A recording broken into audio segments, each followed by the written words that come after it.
नमस्कार दोस्तों, पहले इस वीडियो को सुनते हैं।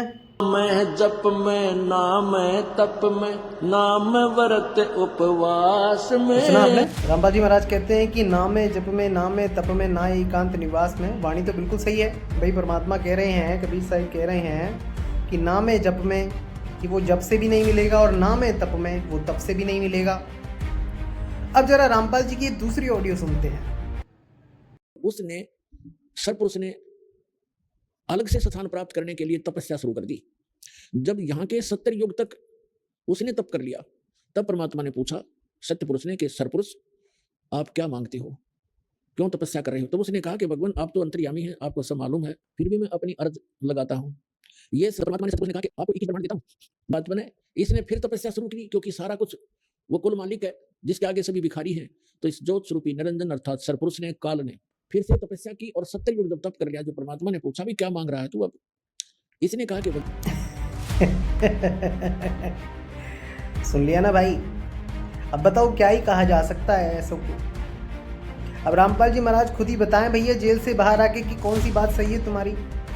जब परमात्मा तप से भी मिल सकता है, काल ने 21 युग तप किया, उसको देखो 21 ब्रह्मांड दे दिए, फिर 70 युग तप किया, फिर उसको सामग्री दे दी, 3 गुण 5 तत्व, ये सब मटेरियल दे दिया उसको रचने के लिए।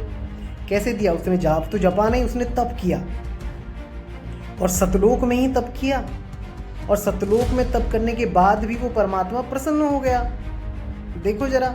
और यहाँ तुमसे कह रहे हैं कि वो तुम्हें तप में नहीं मिलेगा, वो तुम्हें जप में नहीं मिलेगा, और दूसरों पर फिंगर कर रहे हैं कि भैया ये उनको नहीं मिलेगा जो वेदों वाली साधना कर रहे हैं, जो हठ योग कर रहे हैं, एक टांग पे खड़े होकर तप कर रहे हैं, उनको नहीं मिलेगा। फिर काल को कैसे मिल गया भाई? काल पे कैसे प्रसन्न हो गया वो परमात्मा? तुम कहानी में घूमते रहोगे और इसी कहानी में अपना जीवन बर्बाद कर दोगे भाई। मर जाओगे जप करते करते करते करते 108 माला जपते जपते, लेकिन वो परमात्मा मिलने वाला नहीं है तुमको। चाहे तुम जप कर लो, चाहे तुम तप कर लो, तुम्हें काल ही मिलेगा और कोई नहीं मिलेगा। अंत समय में तुम्हारी सूरत इन्हीं 9 द्वारों से बाहर फेंक दी जाएगी, और फिर जिस भी द्वार से तुम्हारे प्राण निकले, समझ जाना मेरे भाई तुम्हारी योनि निश्चित है। ये मत सोच लेना कि सतलोक चले जाएंगे, वहाँ पर जाकर फल खाएंगे, वहाँ पर जाकर बीवी बच्चे भी होंगे, यहाँ तुमसे तप छुड़वाएंगे। वहाँ सतलोक में वो परमात्मा तप से प्रसन्न होकर सारे काम कर रहा है, बिना मंत्र जपे दे रहा है सारे काम। जीवन बर्बाद है तुम्हारा इन सब चीज़ों के अंदर।